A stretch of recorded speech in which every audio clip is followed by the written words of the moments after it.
All right. Hello, everyone. I'm so happy to welcome you to our show, Caring for Your Pet. And this is where you can learn more about how to simply, easily, and compassionately keep your pet healthy and happy. My name is Berns Galang or Berns Berry. And for those of you who have spent time with an animal or have shared a special connection with them, I think this show is for you. Because today we're going to be talking about how to connect deeper with our pets and how they can teach us how to love ourselves. And that's big. And so, everyone, I'm honored to bring you our guest. Her name is Sarah Jane Farrell. She's fondly known as the Trust Doctor. She is a pet psychic, a trauma and grief specialist, medical intuitive, and an animal communicator.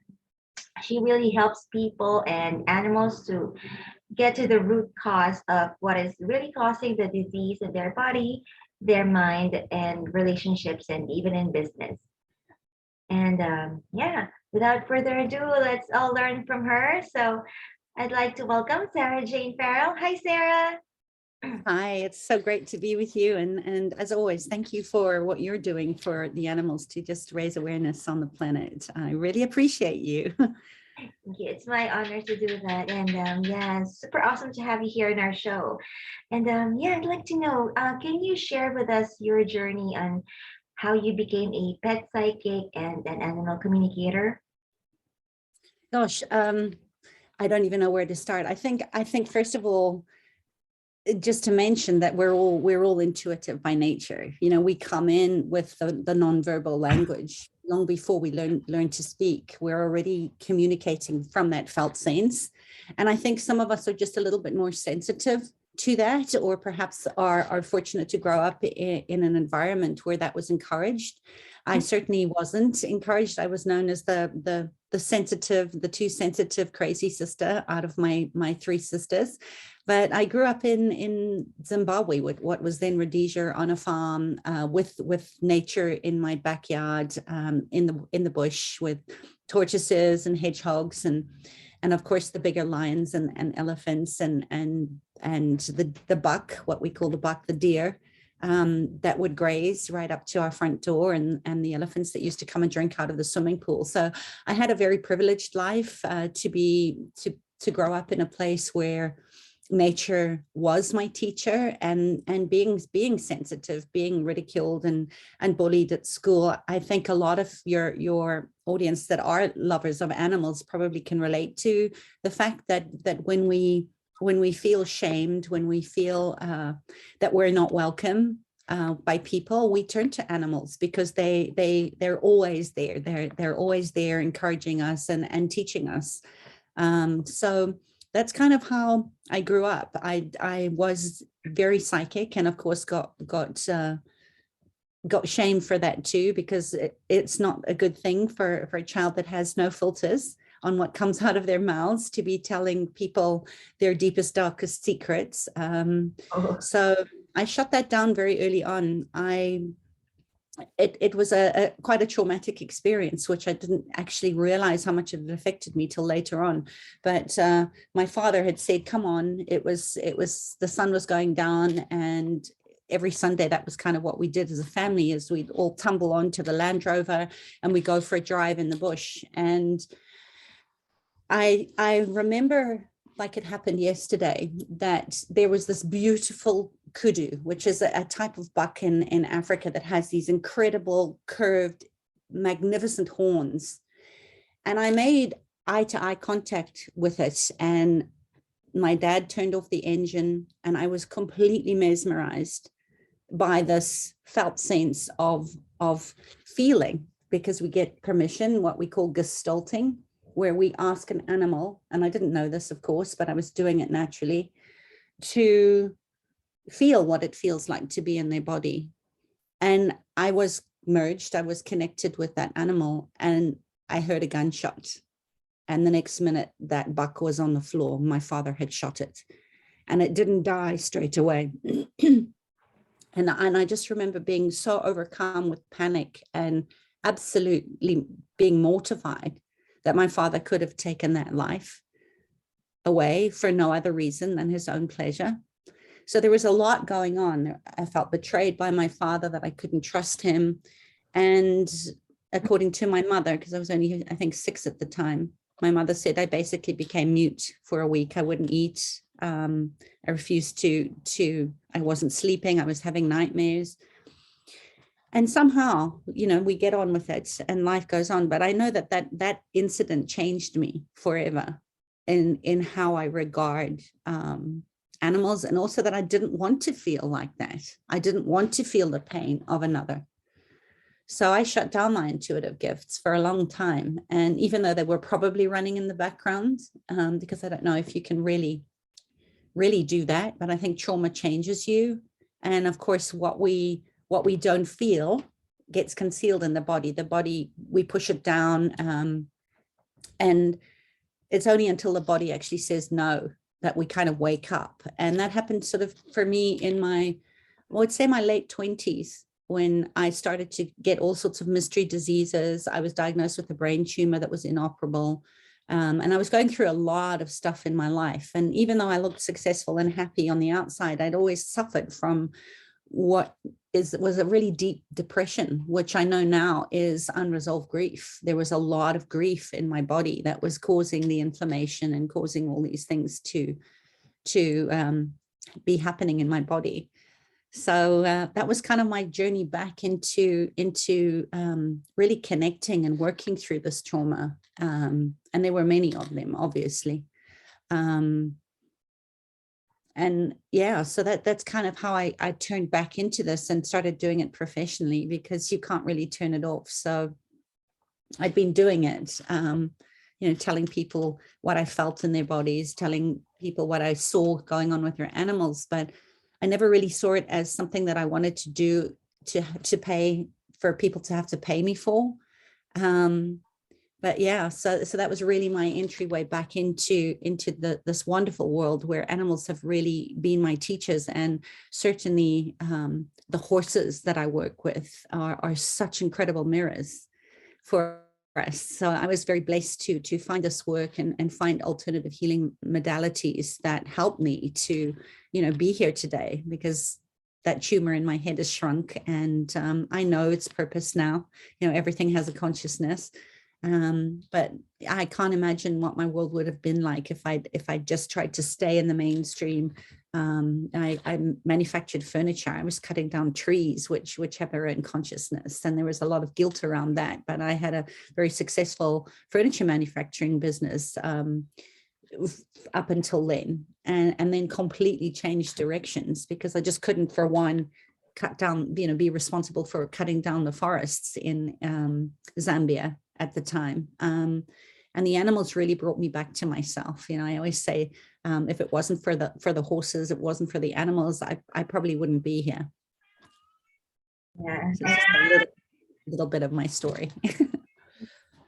Wonderful. I'm mind blown. It's like there's actually a dynamics of the contrast and the positive side of that, because it's like there's some things that, yeah, contrasting experience, like what you faced with, and the trauma that you had really brought you to a place that you are now. I mean, without those experiences, you would never be where you are. And it's while listening to your story, it's actually, yeah, I find it really hard and tough, listening to how you went through all those experiences, and you really have a gift, and it's really something that's hard to handle when you're around people who are not nurturing that. And I'm glad that you're able to find your way. But I guess if it's really in you, you're really gonna find your way there, and you're really gonna live what you're born to.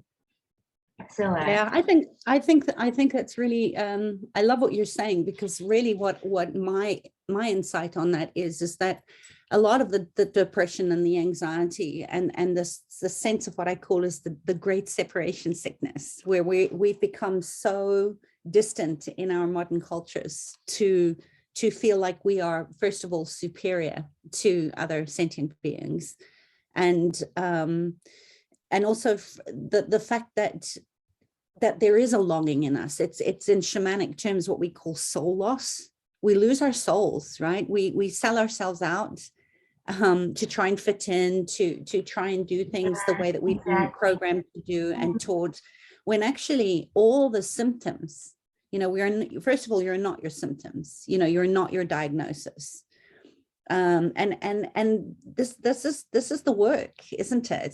This is the mastery of remembering our humanity, to remember that we are part of the great consciousness, that we're interconnected with everything, and that we've lost our souls. We've literally fragmented parts and pieces of ourselves, and we don't know who we are anymore. A lot of the women that I speak to and work with, they say, I feel dead inside. There's a numbness there that really takes us out of our true nature, out of our purpose-driven life. And this is the work of knowing that there's nothing wrong with you. There's nothing to fix. And that everywhere where you've been made wrong is actually one of your gifts or capacities or strengths. And it's to find our way back, right? It's to sort of find our North Star, to track back. When you're tracking animals in nature, it's really a tracking system.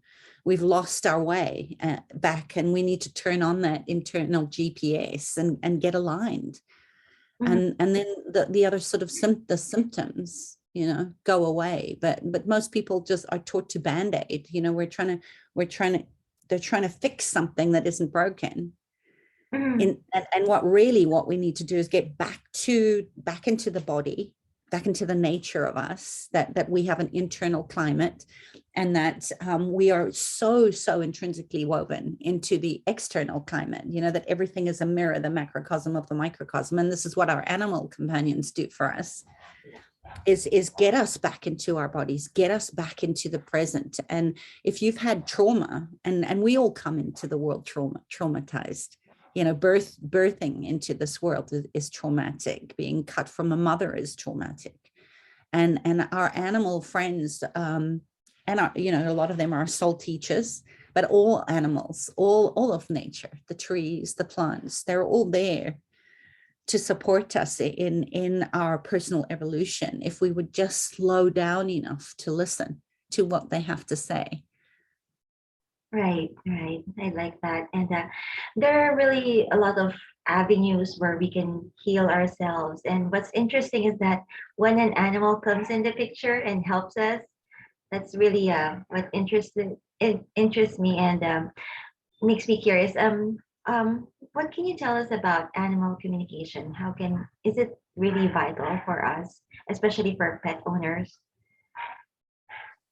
I think it's just, first of all, as I said, it's being able to communicate pre-verbal, right? So the felt sense of communicating is that place in any relationship. And remember, we're traumatized through relationship. And a lot of these animals that come into our lives that we supposedly are rescuing, in truth, are rescuing us. It's a two-way conversation. Are you with me? Do we have a conversation? So the conversation is already there. And for everybody, it's going to look different. That it's a beautiful place where there's not force. It's just about, for me, it's about being able to get still enough to quiet the internal voices that are telling us that we can't do it, and to just be able to ask that simple question of, what can I give to you to support you? And in doing so, what lessons do you have to teach me? So for me, it's really intuition. And it comes in many ways. It could come through a thought or a sensation in your heart, which really moves you. Think of a beautiful piece of music that we listen to, how music evokes us. Look at a beautiful waterfall or rainbow. We're made of this. We're made of this stuff. And oftentimes it's a gut feeling that propels us, right? The solar plexus is really where we digest life. It's it's where we want that fire to burn in our belly. In Chinese medicine, which is one of the modalities that I use a lot, because I love the beautiful way that the climate, it's all about change. It's about looking at what season are you in, what season in your life are you in, where are you in the feeding cycle of the 5 elements, for example. And we intrinsically, we know this if we're embodied, but if we don't have the safety to be in our bodies, we can't be that pack leader, for example, for our dog, because the dog, down the leash or just through the energetic field is going to pick up that, gosh, my person isn't feeling very safe. I have many stories about behavioral issues where clients have come to me because their dog has suddenly become aggressive, or their cat suddenly peeing where they don't want it to pee. And yes, they come in for their own experience and their own growth, and they choose different experiences, which is a whole nother story, where instead of looking at an animal perhaps that is a street dog or a feral cat and feeling pity for it, whereas we anthropomorphize our fear onto our animals. When you look at this, and you can say it the same as if you saw a person living on the streets. If you can really truly connect heart to heart with that person or that animal and say, gosh, maybe not what I wanted to choose in this lifetime, to be homeless, but what a wonderful job that you're doing. How can I support you? That's a whole different conversation. So I think that our intuition is always communicating with us. Our nervous system, right, is always looking for ways to keep us safe. But I think we're the only species on the planet that has got so caught up in the meaning making of things that we're kind of like the rider that's forgotten the horse underneath it, right? We're living above our necks, and we've forgotten how to communicate with our bodies, with other beings that perhaps don't speak the same language. And it's funny, one of the things a lot of people always say to me is, well, if my dog is a Shih Tzu and I don't speak that language, how's my animal going to know? And that's really key when you think about what it would mean to deepen your relationship by really getting it straight from your horse's mouth, right? If you want to know what's going on, ask your animal directly. How much agony or suffering or worry would that eliminate if you just went straight to your animal and asked them? And I work a lot with vets and behavioral specialists that are doing dog training and things like that, because it can not only eliminate a lot of worry, as I said, but also save you a lot of money on invasive tests and things that are perhaps going to come out empty, because it's not a physical problem, it's an emotional problem. So I always say to my clients, trust the messages, because they're always the highest potential of that moment. The truth is always there. We just need to learn how to trust ourselves enough and to create a space of safety first, so that the animal knows that they're safe talking to you, right? It's permission. It's, do we have a conversation? Are you willing to speak to me? It's not, there's no projection on that. It's just pure love, right? It comes from that space of non-judgment. Right. But how do we even start? I mean, what about those people who are not really that sensitive enough or intuitive, or they're not really in touch with their guidance when it comes to intuition? How can we start to be sensitive enough to know what animals really think and feel? Oh, that's such a great question, and it's one that's kind of my biggest hope, or desire for humanity, is that we come back to our hearts and we really start to listen, and imagine a world where there is mutual regard, and the world wouldn't be in the mess that it is now if we hadn't lost that intuitive sense with nature, right? to heal this great separation sickness, as I call it, of being separate from the world. So I think that there is a sensitivity in all of us. Mhm. And just based on our environment, how we grew up, our parents, our belief systems, our attitudes, they're just protective. So again, it's just like, it's not that there's anything wrong. It's just about saying, gosh, I've done a really good job, or my body has done a really good job, or when I was 3 and this thing happened to me, my nervous system did a really good job of keeping me safe when I couldn't, when I wasn't safe, because perhaps my parents weren't emotionally available to hold that space for me. And we call this attachment style, so whether you have a disorganized attachment style, which is what I have, it's knowing who you are. And I think that's the biggest gift that you can give yourself. Very much.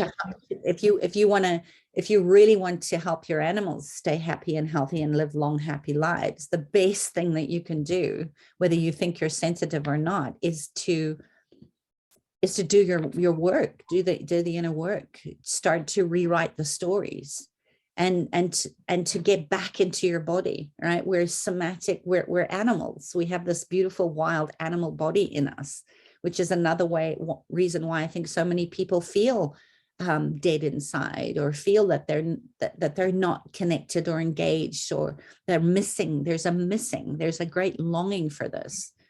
And why it's so important in the work I do to help people to move through their grief, because grief needs to be metabolized. It needs to be moved.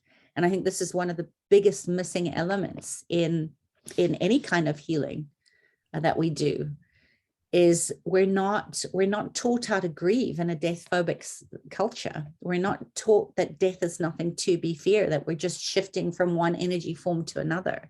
And again, where our animal friends, our animal teachers come in, they teach us that, I think, because they have shorter lives. First, one of our first encounters with death is often through the death of a pet. So it's a felt sense of listening, and when that spirit of an animal, because we all have a spirit, so whether they're alive or they have passed into non-physical form, the animals are always trying to teach us by sending us messages. For example, think about a hummingbird fluttering in front of you, or maybe they come repeatedly over a short period of time, and they're sending you something, and it may be of the actual animal, or it could be a symbol or a representation of an animal. So this is where I would say, would you be willing to be awestruck? Would you be willing to just have your breath be taken away by the beauty of what is surrounding us?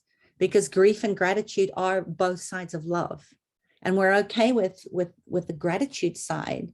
But a lot of times when we're grieving, for example, we don't want to go there because it reminds us of our own immortality. So you could have an owl come and maybe hoot at you, or you might keep seeing bears coming up on the television screen, and all of a sudden everywhere you look, there's bears everywhere. And I think that's another way that our animals and the collective field of sentient beings the messages are always there. I think I'm trying to weave so many things into your question of how do you become more sensitive. And I think it's just an awareness, right? It's a mindfulness that we're not often able to go to because we have such busy minds and such busy lives. Right. Yeah. So it's about looking for repetitive symbolic representation, for example, or asking your body to remember your dreams, what you dream about. A lot of people know that they've dreamt, for example, but they don't remember their dreams. And I certainly have times where I don't dream, or I don't remember my dreams, and I want to, because there's gifts there. It's when the mind is still, when the prefrontal cortex, right, the thinking brain is out of the way, that it's so much easier to receive the nonverbal lessons that we're getting from our animals, from nature, from our own bodies all the time. So it's a slowing down. It's allowing yourself to push pause on the world and just slow everything down so that you can start to get curious. And the more curious you get, there's more awe, right? There's more delight in the simple things. That's where we can tap back into grace and the gratitude of, yes, even though I may not be where I want to be, right? People always say we live in a lack and scarcity mindset, and we go towards the negativity all the time, what isn't working. Where again, animals and nature are saying, be here now. You know, the apple tree, when it's like hanging with all this beautiful fruit, doesn't go into a panic attack because, oh my gosh, I'm going to run out of apples. It's in tune with its nature of knowing that there will be more, right? That it has the ability to generate more. And our animals show us this as well. So does that sort of answer your question as to some of the ways that you can start to be awestruck again? Yeah, and I think yeah, what I'm getting is that maybe all of us can really do or try to learn animal communication and be sensitive, but I guess it really just boils down to making that choice because not everyone is open to that. But if you really make that choice to try to learn it and try to just do it and connect with yourself first in order to connect with your animal, and then practice. I think well, everything takes practice anyway, so just follow through with. Yeah, it's just a muscle, and like any muscle, if you don't use it, it atrophies. So yeah, it's just about being willing to have that conversation. You know, there's not one way to learn animal. It's not it's not one way. It's your way. And that's going to depend on your makeup and your wiring. Some people are more visual, others are more clairaudient. Some people have a very kinesthetic feeling. You know, they literally feel. And again, it's not like you're one and none of the others. It's just we are multi-sensory beings. We need to get in touch with that again. That sense, and trust it. And the only way that you are going to be able to get the messages and the insights and the lessons is, as you said, to be open. Just be open to that and to trust that you have always had that ability. You've just forgotten, or it was never encouraged. Yes, exactly. Yeah, and that's actually a nice transition when you mentioned about messages. And I'd like to ask, you mentioned before that animals can teach us how to love ourselves, and it's actually super amazing to think about it. Can you tell us more about how animals are able to do this for us? Oh my gosh. I mean, where do we even start with that?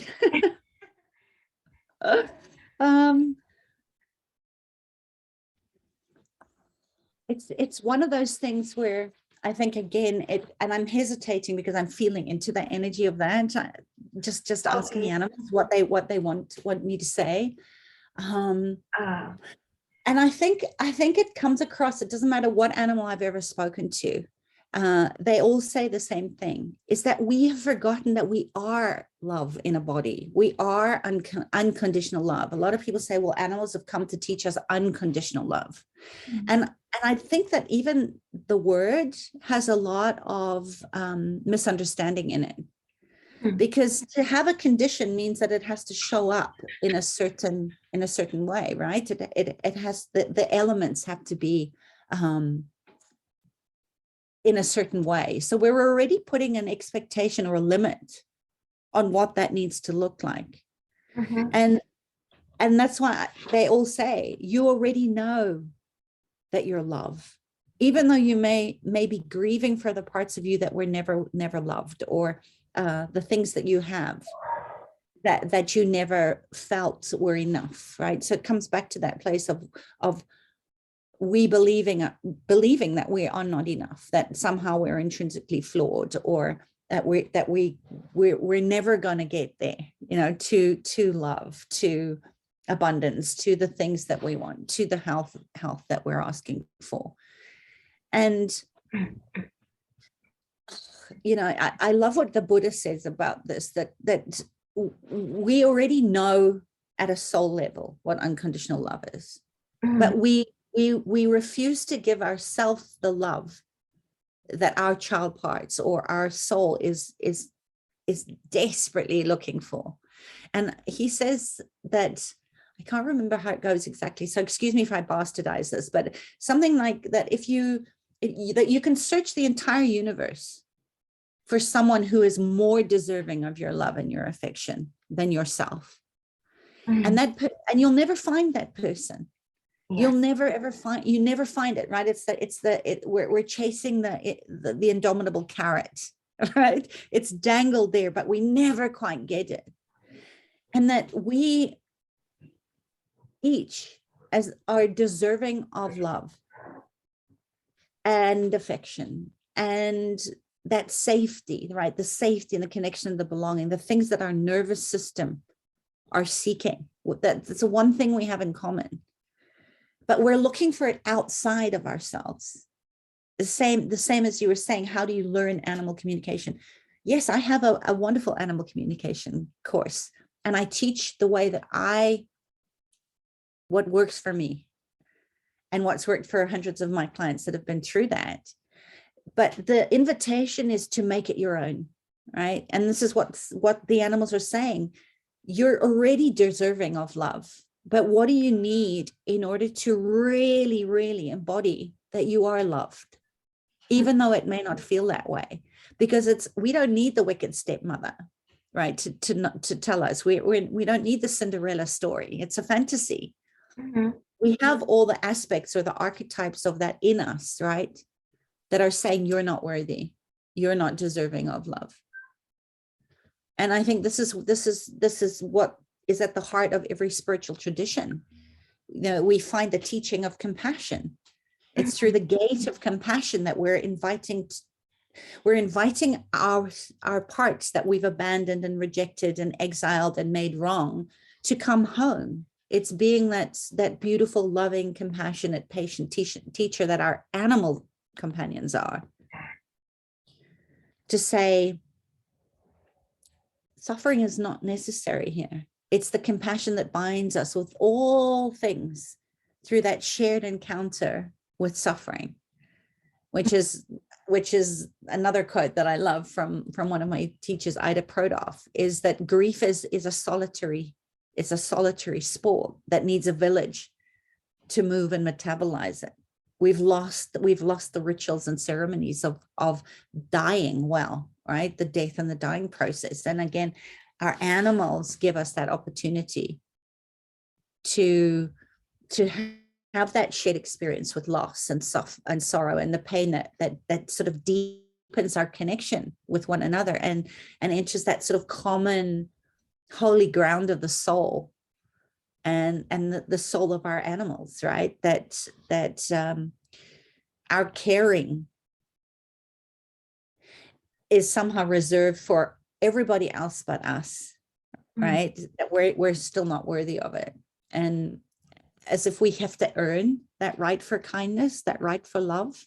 Whereas our animals, regardless of what mood we show in or what we look like, are saying, I wish that you could see how amazingly beautiful you are just in this moment, right? It's the imperfection of it that they're saying, stop trying to get it perfect. Just show up now, be here now, be with me. Nothing to do, nothing to hide, nothing to prove, just be here now. And that is their message. It's that self-compassion. It's not an event. It's that ongoing daily practice. And it's the root practice for our inner lives as well as our relational lives. Right. It's so beautiful. It is very beautiful. And there's really so much to be grateful for our animals for being here. And what I'm getting is that, because they are great teachers, because they already are that. They already are love. They already are really pure vibrational beings. And that's something that we really have to go back into, because sometimes we get lost as humans, and there are a lot of reasons why. And yeah, Yeah, well, I mean, another way, just as you were speaking, another way that you were saying is, how do you get back to feeling? You've got to feel in order to heal. If you can't feel your emotions, if you can't have that conversation with your body, this is where we feel sadness or empathy for the street dog, or we want to be moved to saying no when we see abuse toward animals, or any kind of abuse for that matter. That part that moves us is the part that's saying, just stay in the moment, stay here and feel it, because if you're not feeling it, you can't change it. Mhm. You can't change that. And a simple way to do that is, even if you can't get into a field of horses, a horse's heart being as huge as it is, it's the same as an elephant, but horses are a lot more easy for people to be with right now. Most people around the world is, even if you can't get into a field with horses who have this heart field that is 600 times stronger Wow. than ours, which is why we feel so moved and why they're so incredible in mirroring us our own wounds, Wow. is even looking at horses on the television Right. Exactly. is going to connect you back into your sensitivity, because they move us back to our hearts. It's just like, we need to come back to our hearts. So just watch a show on TV. Just watch horses, just listen to the sound of the oceans. This is why whales are such great teachers as well, in healing us, and why people are so drawn to whales. Dolphins are more to tap into that energy of play, but they're all they're giving us the opportunity to bring the playfulness, to bring the love back into our lives. And we don't have to go and swim with the whales or the dolphins to have that. You can just listen to whale song or watch dolphins on a program. This is why Disney sells so well, right? Because besides the fantasy that they're selling, which is a little distorted, we connect back into those stories because we see ourselves in them. Right. Yeah, and what I'm getting is that, like, when we say love ourselves, it's like sometimes it sounds like it's an effort that we have to do something to love ourselves. But by what you're saying, the impression that I get is that by loving ourselves, and especially by learning from the clarity of the example of our animals, it's really just about, instead of taking it as something that we have to do, it's really something that we have to be. Just be love, and then Yeah, and what if see it. what if it's not even a being, because we are already being unloved, right? We are unloving to ourselves. Mhm. But what if it really is? And this is why I think people find it so difficult. And I certainly know this is why meditation and mantras don't often work. When people say, oh, just look in the mirror and say, I love you, I love you, I love you. I know at one stage I was so angry, Mhm. and I had so much grief that I couldn't love myself. Mhm. And there's a part in all the grief work, in all the death doulaing work, that even if an animal dies, it's not that we go through 5 stages of grief. Elizabeth Kubler-Ross's 5 stages of grief. Grief is not linear. Grief comes and goes. It comes in waves. So if you've just lost an animal companion, you're not going to be able to be grateful when you're still hurting. You're not going to be able to find the gratitude or the love in that moment, because we need to move the grief first. The celebration of life, the appreciation for that animal it's going to come and go in waves. And I think the same could be said about any kind of felt sense of action, that love is a verb, that we can only we show up, and we give generously of ourselves even when we can't. So it comes back to that place of energy management, which is another thing animals are so good at teaching us, that we how healthy are our boundaries? How good are we at saying no? And that it all comes back to the parts and pieces that don't feel loved or safe enough to express themselves fully. And that's the compassion, right? That's the compassionate inquiry that our animals invite us to be in with them. While we can't do it for ourselves, they're holding that space for us until we can hold it for ourselves. So even anger could be loving. You know, when we look at anger as a potency, in Chinese medicine, that's governed by the wood element. If we don't water wood, what happens? It snaps, right? Things in our bodies snap when we're not balanced in the wood element, for example.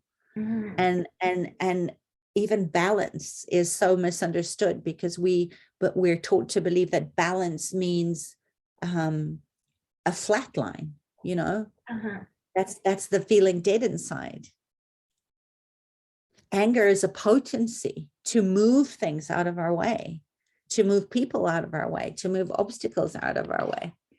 Right. So we need to be able to water the wood, right? This is again what our animals are showing us is, hey, you're being a little inflexible right now.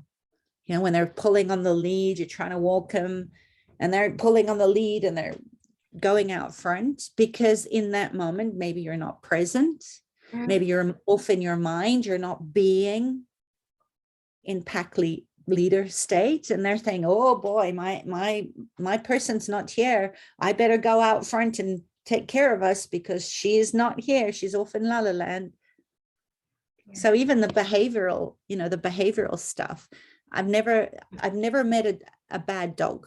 I think, you know, it's or a bad cat or a bad horse. There's no bad behavior. They are doing what we did as children when we didn't have the secure attachment in our lives. It's like, I'm not safe here. I need to take charge. So being able to communicate with your animal and go, okay, you know what do you need right now in order for me and you to have a mutual regard, that we walk by next to each other, that there's no pulling on the lead. And they'll tell you, well, someone's got to protect us. You're not safe. I'm going to have to take charge. Oh. The cat peeing in the kitchen. You know, I had a client that brought her cat to me after going through, obviously this is not a substitute for veterinary or medical intervention if it's required, but it'd been through all of this and the cat kept peeing in the same place in the kitchen. And when I asked the cat, you know, what's happening here? You know, what are you trying to show? Because there's something going on here. And sometimes, yes, it is about the animal, but most of the time they're acting as mirrors for us to look at something. They're trying to get our attention. It's like, hello, where are you? Come back. And she was pissed off. You know, this is where we get all these sayings. She was pissed off because she felt helpless. So underneath the fear that she was unable to express was a lot of grief. She'd come from an abusive home and her husband had been verbally abusing her in the kitchen. So the cat, she wasn't able to do it because she was in a mess. So the cat kept peeing to try and get her attention to, hey, we need some boundaries in place here to help you to feel safe enough to leave this relationship. So they're you know, what do they say? That there's facts about dogs. I say there's facts about animals, right? That's all the lies and the limitations that we've been told, that, you know, foxes come and eat children and all these awful things that have really damaged animals. If you look at the wolves and the foxes and so many animals around the world that have almost been wiped out, and a lot of them have. It's been through superstition. And it's just coming back to the heart of knowing, you know, that is it true? There may be facts about pets, and then there's opinions of them. But the animals always have the facts, and the humans always have the opinions. So if you want facts about an animal, go straight to them and ask them yourself. If you want opinions, then go to the human and close your heart. Yeah, and this can be very useful when you start looking at situations where you see animals as pests. Think about flies or ants in your house. Ants that are always in the sugar bowl. There's a morphic field, the collective consciousness for every animal species. So you can come to the understanding, wasp nests, I've had a lot of those, or bees that have built their hives outside of people's homes, and then it gets hot and they're swarming. When you can have this conversation and be mindful about what you're putting down the drain and what your vibrational frequency is that you're putting out in the world, they will move. The mouse in the house that's eating the wires, if you can show them what the consequences of them not having mutual regard and boundaries about space. We're in their turf as much as they're in ours. They were here long before us, and it can be very useful to be able to go straight to the source and say, this is not working for me to have you in the sugar bowl. And maybe that means that you give them an offering of a bowl of sugar or a sprinkling of sugar water away from your home. That's the mutual regard part of it, which is a big piece of my trust process. It's not domination over, which is how a lot of people see animals, as property rather than companions. Is that they've chosen to be in our lives, and it's a responsibility that we have to come together and create a win-win for everyone. And the same goes for the wild ones. So it's very effective. Yeah, and I like that we talk about messages and how animals can really teach us. And I've witnessed that so many times because I've had a lot of pets since I've started caring for a cat when I rescued one. And then, yeah, it just happened. Like it just transformed me. And then, when it comes to, it's like they're like angels sent to us to teach us. Absolutely. They are. We're so lucky. Yeah. They really are incredible. Yeah, and they've done so much, which makes me think. I've heard of the soul contract. Is there really such a thing? And do our animals really, come here for us for a reason, or for a certain pact that they need to do for us to help us? Well, we could talk about this part for hours, for days, and perhaps have a tiny inkling of awareness on it. But I personally think, again, from my experience, my personal experience, and also listening and speaking with so many animals and their people, is that just like humans, there are certain contracts that we have. Just think about it. Just choosing to share your home with.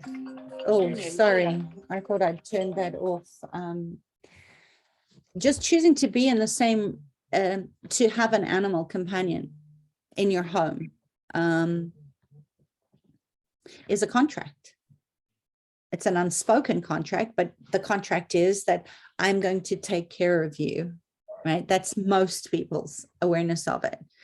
And then there's the times where, yes, of course, you love, and there's always going to be a special relationship, just like with people. Every relationship comes to us, every contractual agreement comes to us to teach us and grow us and evolve us as a mutual giving and receiving. It's not just one way.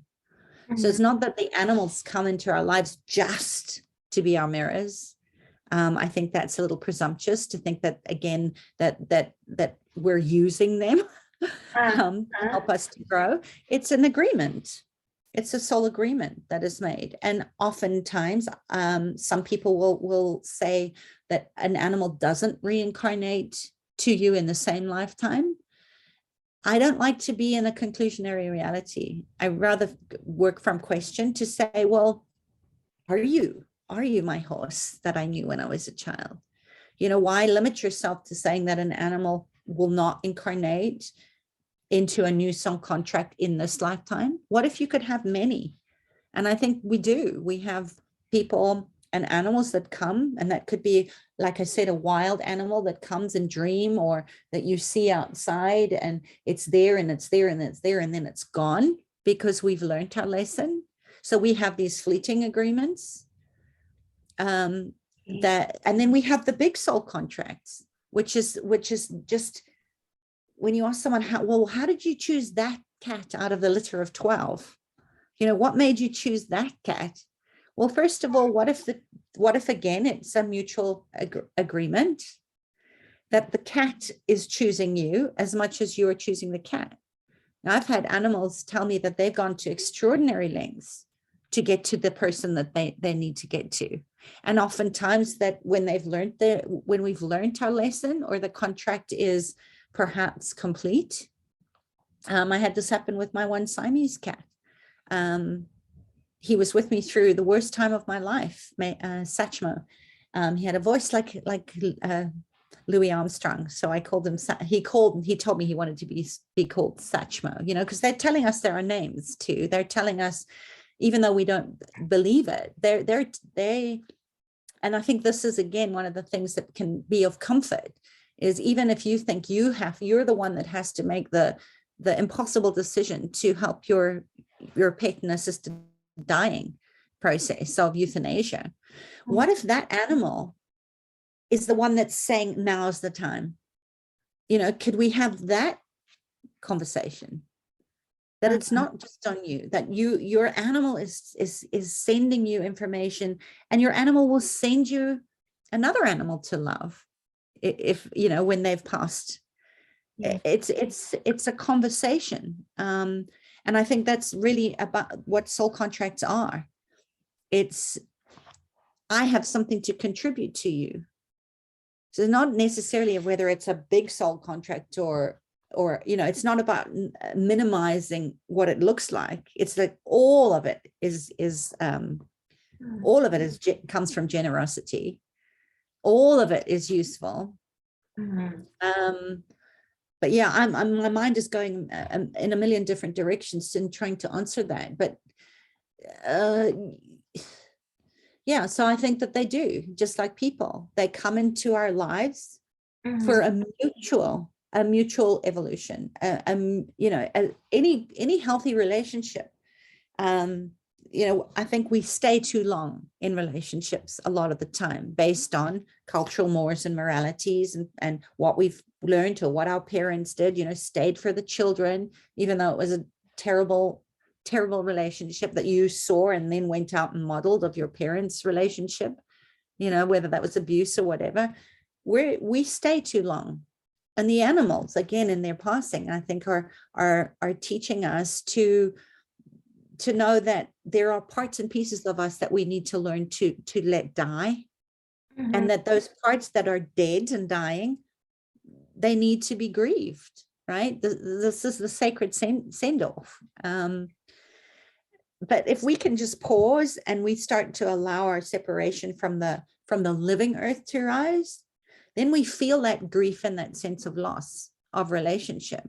But I think this is what makes right relationship and agreements of any kind. It's a contractual agreement between two parties, whether it's an animal or a person. It's the same thing, of saying thank you. We've both grown, we've both become better people or beings for it, and we're done. So thank you.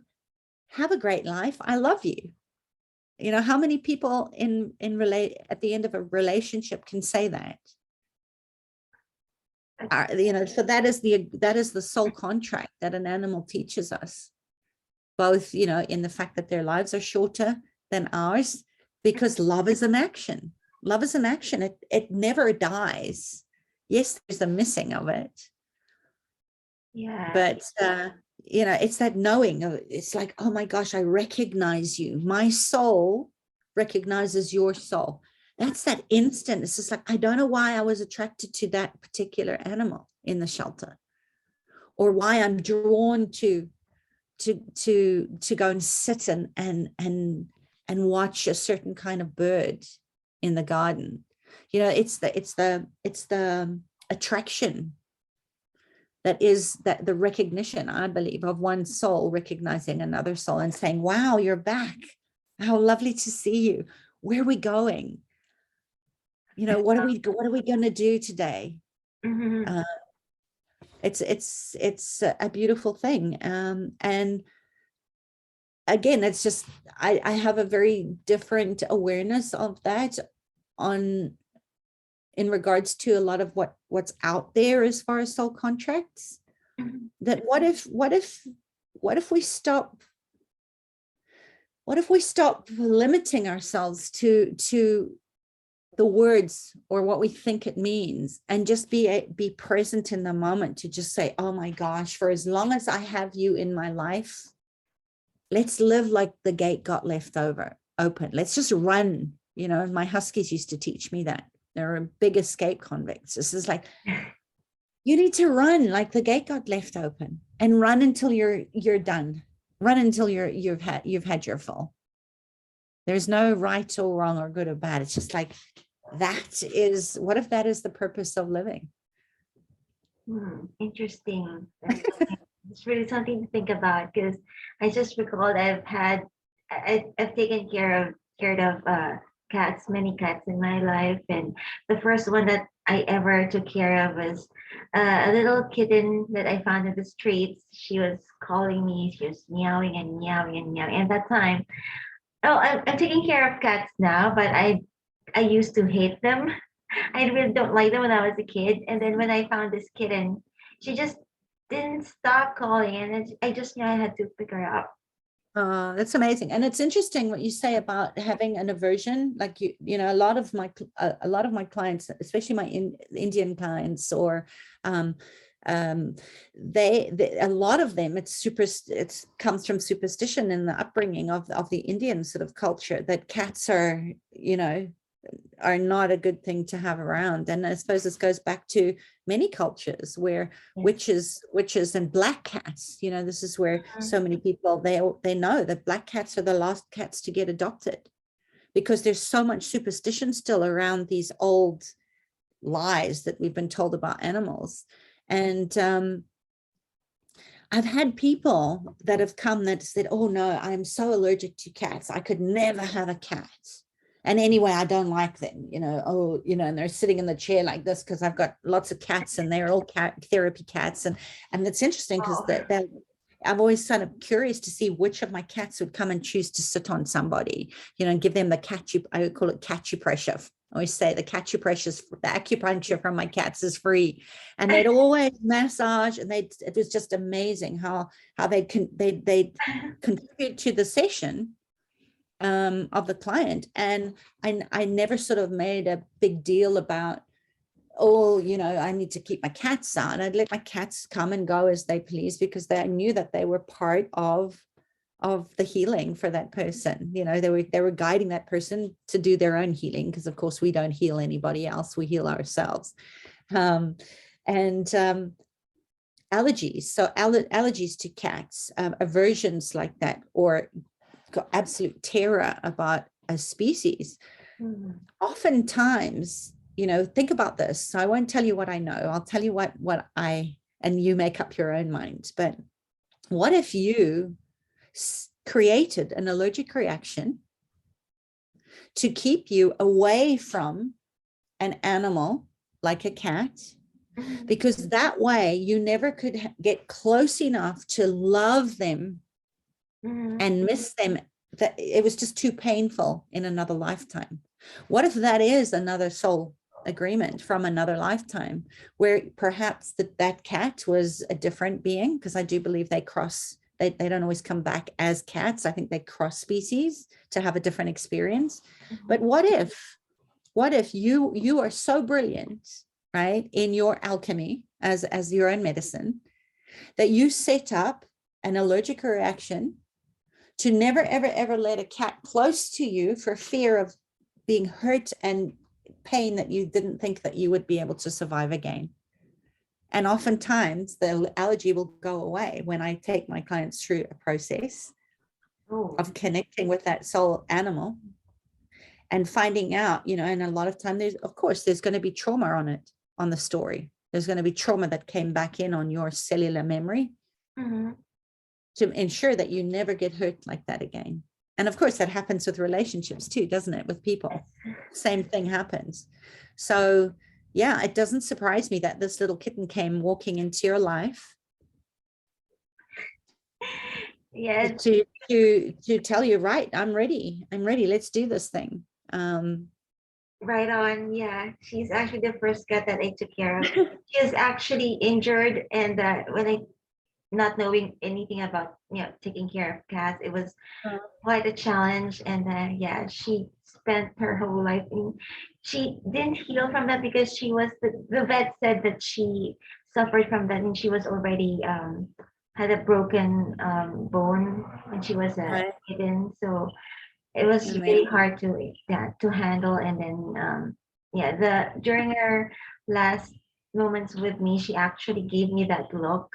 She actually just stared at me. I was holding her. We were just relaxing in our veranda, and there are a lot of plants there, and just a very, very nice, relaxing, peaceful place. And then she just stared at me. She just looked up at me, and then I was holding her like that. And then that was a really, really different kind of gaze, because I just locked into her eyes that moment when everything just really sort of stopped, and that my only focus is that gaze.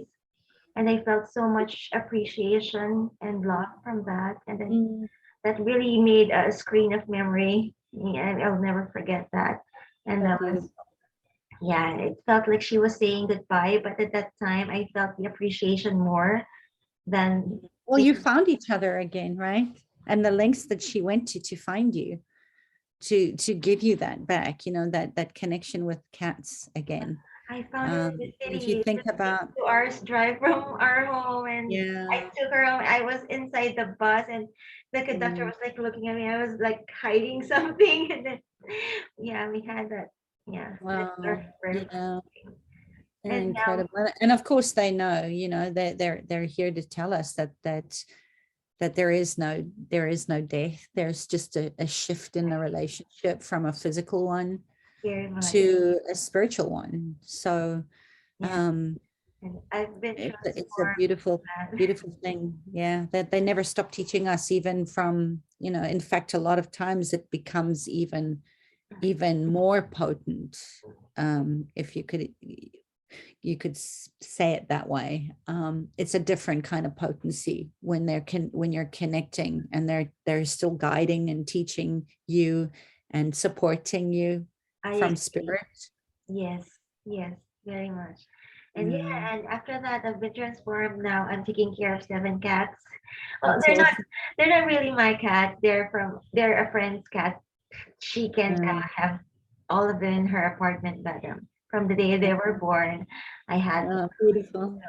Yeah, that's amazing. It's amazing.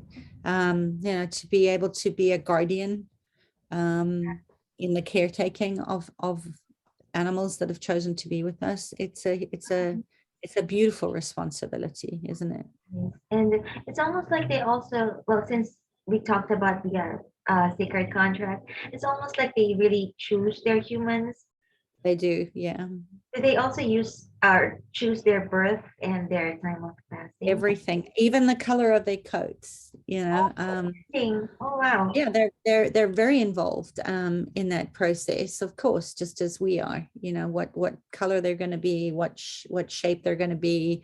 I always say that the sort of ginger cats have told me, the little ginger ninjas, that they belong to, they're only one, but a community, a collective that's here to bring humor, right? So they're a lot of ginger cats are really funny. Think about Garfield. He, the most famous ginger cat in the world.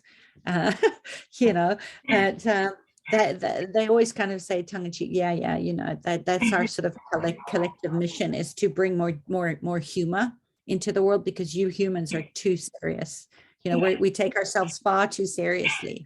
So if you have a ginger cat in your life, you might want to look at, you know, where do you need to lighten up, laugh more, not take yourself so seriously, and take the cue from your ginger ninja. Your ninja, I like that. Yeah. Yeah. And yeah, so speaking of the present moment, for each and every pet, is there really ever a goodbye? Yeah, there is, isn't there? I mean, you know yourself, that moment with your kitten, that was her way of honoring and acknowledging the time that she had spent in the physical form with you. And the goodbye is a physical goodbye. You know, this is what I call the sacred send off, and I talk about this a lot in my book. I I have I wrote this big monster of a book, Oh, but there's a whole chapter in here on sacred ceremony and the long goodbye, because there isn't really a goodbye, is there? And yet to our cognitive, we know, to our soul, we know there is no goodbye, but it's the longing, it's the missing of their physical form, it's the ritual of the walks and the feeding and the things that you did together that are no longer there. There is a lot of things that are not ever the same again very when much. that person or animal is with you Mhm. in the physical. So I like to say, you know, we need to go more holographic. We need to look at it spherically, and I think that is very much the age of Aquarius, which we're in. Is that it is about balance of the yin yang. It is about the divine feminine, which is all heart, all the watery emotions that need to be expressed and felt and moved. So yeah, the goodbye is definitely there. Mhm. And it's important to have the ritual and the ceremony to honor the life that we had Mhm. and together, that is no longer in that form. But I always say it's a yes, and yes, there is a goodbye, and you're always with me. You're always with me in my heart, and we have a soul to soul connection. And if I practice the intuitive felt sense of knowing, I can be aware of the signs that you're sending me, the way that you're guiding me. I can keep the conversation alive, because you are alive. You're just in a different form, right? Energy doesn't die. Right, very much. And are there instances that they can really help humans more in the spiritual rather than the physical? Sorry, what was that? You broke up a minute. Sorry. Are there instances when pets can help their humans in the spiritual form rather than the physical? I'm not sure if I understand your question, but I think what you're saying is a lot of, are you saying that a lot of animals do choose to not reincarnate, that Um, they choose to teach us from I mean, out of body, from the afterlife? yeah. Is it possible that they can also teach us, like when they pass? Um, is it possible that they can teach us from, yeah, in their spirit form? Like, Yeah, absolutely. They never stop teaching us. They never stop teaching us. I think this is where we need to just be more, again, slow it down, mhm, because the speed at which the information that they give you, whether they're in a body or out of a body, can sometimes come very fast. So again, you can ask your animal, I'm a little slow, and I'm a little slow in my human body. Could you just slow down what you just, could you just tell me that again? They're very patient. So if you don't get it the first time, or if it's just a felt sense of, remember, this is a felt sense of listening. Whether you're visual or auditory or kinesthetic or it doesn't matter. The animal will reach you. It's just a matter of allowing yourself the space to be still, to get very quiet. And this is what I teach in my trauma to trust process. It's just about being very, very still, very, very still, connecting heart to heart and listening. And it can be very difficult, right? If you're have if you don't feel safe, if you have a dysregulated nervous system, which most people have, this is why people can't meditate, right? Because being still to the nervous system means death, right? It's a very ancient part of our brain that is like, you can't be still, you got to be moving all the time. It hasn't evolved much since we were cavemen. So, you know, it's still running on our nervous system. So it's again, it's a practice. Oh, yes. To allow yourself, as your capacity on your nervous system grows, you'll have more space to be able to sit for a longer period of time in that heart-to-heart stillness. And that may be, if you're kinesthetic, to hold a picture of your animal that's passed in your hand, or their collar perhaps, or a blanket that they used to lie on, to engage those senses. So it's very much about the power of choice, of how you choose. And not to, you know, what I would say in closing is not to dismiss things as if, oh, I can't do it. Don't give up too soon. You know, remember, it's always, with anything new, you're pushing outside of your current comfort zone. The level of your comfort zone is being pushed. This is how we grow. It is pain. The birthing process is painful. It's being able to sit with the discomfort, even if it's a minute longer than you did the day before, and seeing where you land. It's giving your body the opportunity to really feel that. And then the information comes, and it's life-changing as we know it. Wow, yeah. I'm actually very curious about that because yeah, I actually had a cat who passed on at an early age, and it was really hard for me to accept because it happened. Yeah, he was too young to go. I mean, I had pets who died of old age, and it's kind of easier compared to this kind of passing because it's easier to accept because it's old age and it's just the natural process. But when a cat or a pet dies young, it's really so much Yeah. hard. And yeah, that Yeah. just made me think, what if that passing itself is in itself a message? Yeah. And it is, you know, I think we learn, you can't see it when you're in it. So whether it's grief or rage or whatever it is that you're in, you can never see where you are because you're in it, right? You're actively participating in it. Yeah, deep in. Which is why we only get the insight and the awareness sometimes years later. But there's always a lesson. There's always a lesson.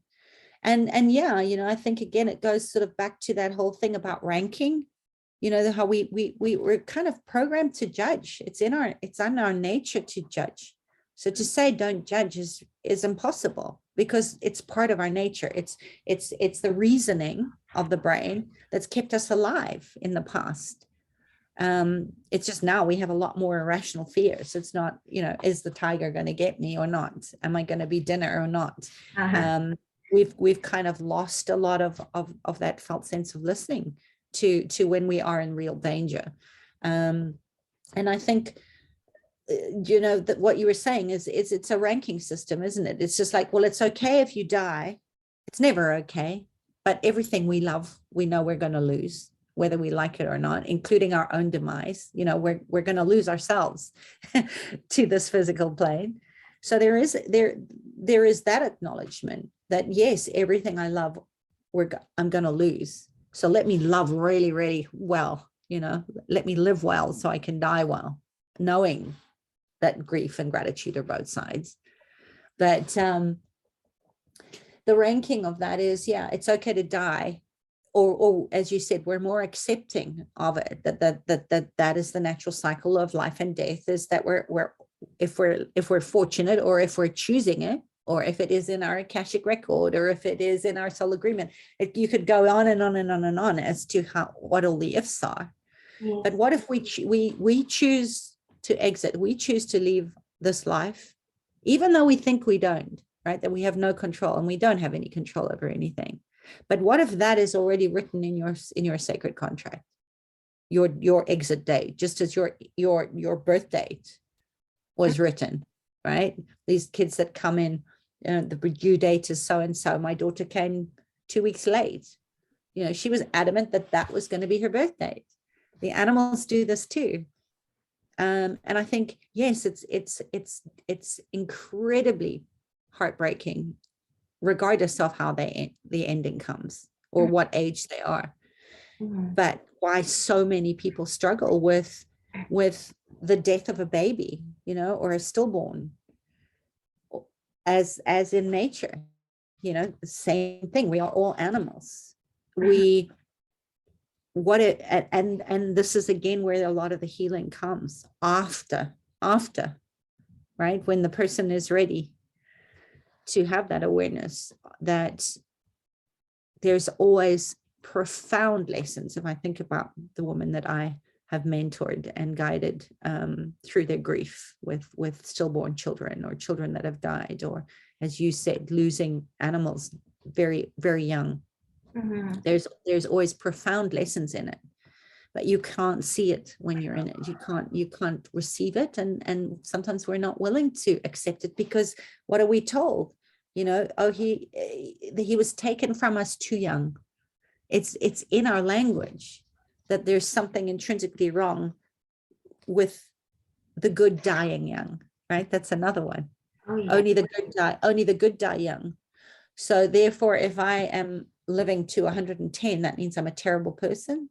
There's so many I want to call them a misdemeanor, because they're not kind, they're not loving. And this is where all the confusion comes from. In our suffering is all these judgments and conclusions that we have around certain things that were never ours in the beginning. They were handed down to us generationally. That's the intergenerational and the familial trauma lines, right? The collective grief is entwined in that. And this is the work that I think we're all here to do, is to learn how to carry our dead, but to live for them, especially with pets. Go out and go out and let another animal find you, and see that as a gift, that your animal that you loved, whether it was your soul pet or another animal that came that you loved with your whole heart. What if they're sending that animal to you? So anywhere where people have guilt around that, that this somehow means that, that I'm easy. I moved on. There is no moving on. There is only moving through. And the appreciation comes in the ceremony and the ritual of how you honor the animals and the people that have grown you and made you who you are today. Yeah, that's the most beautiful thing ever. And they really do, every animal that I've encountered. Yeah. And this is one of my favorite questions. From your perspective, how can pet parents be the key to their pet's happiness? How can pet parents be, as pet owners, how can we be the key to our pet's happiness? Yeah. Again, I think it's to know that we have no ownership, that they are not ours. They're not a thing that we own. That this is a mutual agreement, for one, to know that there's kind regard, that they come in and they are who they are, and we are being who we are. And that it's everything we've spoken about for the last hour, really, of doing our own inner work, of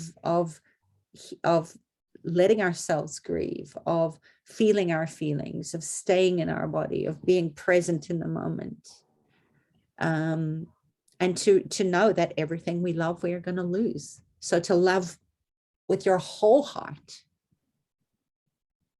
every minute of every day that we are gifted another breath on this earth. I guess awareness of life and awareness of death really puts us in that position to be in the present moment. Any final thoughts?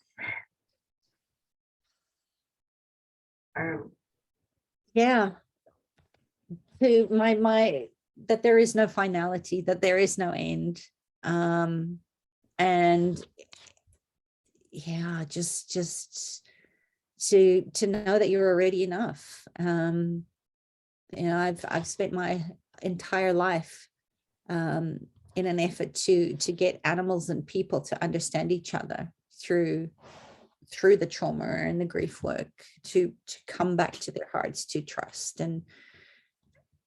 And I think because it's a space where there is mindful regard and a cooperative willingness to hold space for each other, right? It's a giving and a receiving. Right.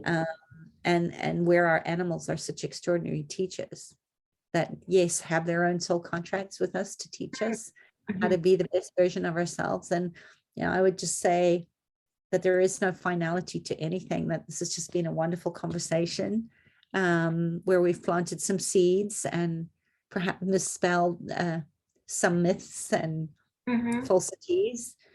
And to just remember what, I think Chief Dan George, one of the Native American Indians, it's very well known to know of him, Chief Dan George, he says that if you talk with the animals, they will talk with you and you will know each other.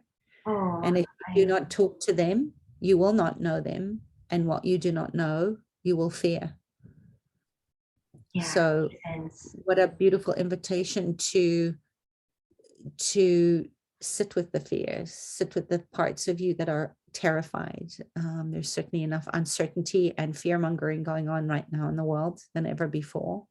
And to just do your deep work, just keep working from a place of moral obligation, that it is our responsibility to start to respond in a different way if we're going to create a more loving, benevolent, sustainable planet where all life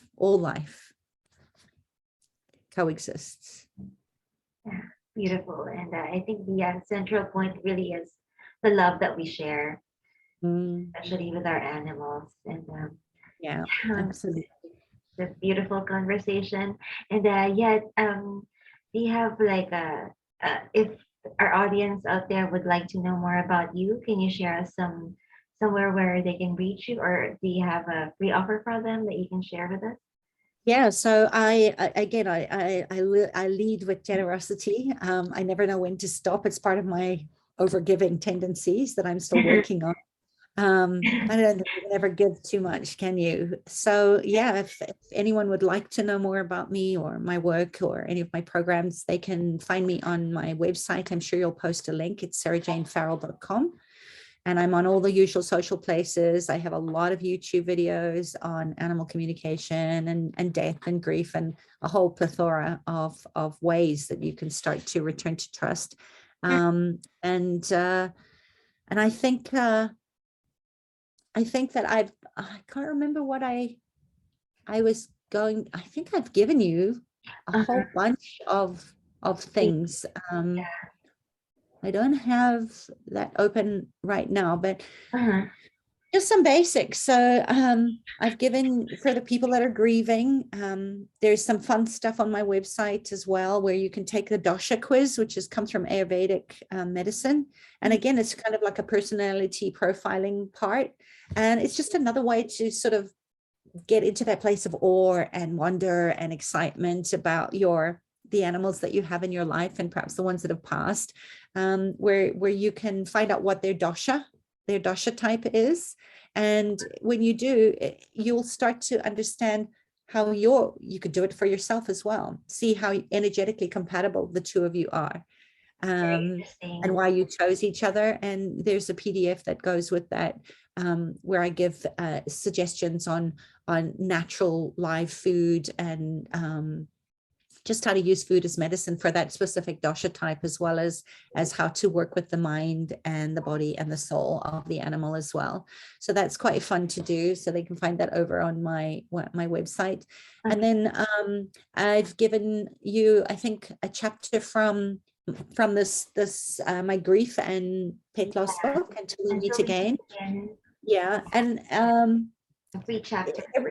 Every single chapter has an affirmation, a meditation, and what I call a soul prayer at the end of it, so you'll get that as well. And it was a chapter that a lot of people who've read the book have said was really helpful, to help you with those places where people are perhaps offering you empty platitudes that are not very helpful, and what to say instead.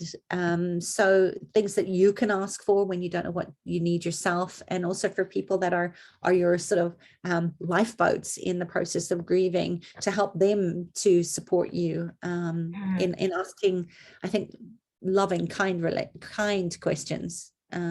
And things, so that very helpful. And then I have a little grief book for children, and you can get that for a free download for a limited time. It's only, the link is only valid for 7 days. It is available on Amazon, but just a beautiful book on called The Golden Cord, which is really this energetic cord that we were talking about, where even though they may be struggling and missing their animal companion, to just know that they're always with them, and all they have to do is tug on this little golden cord.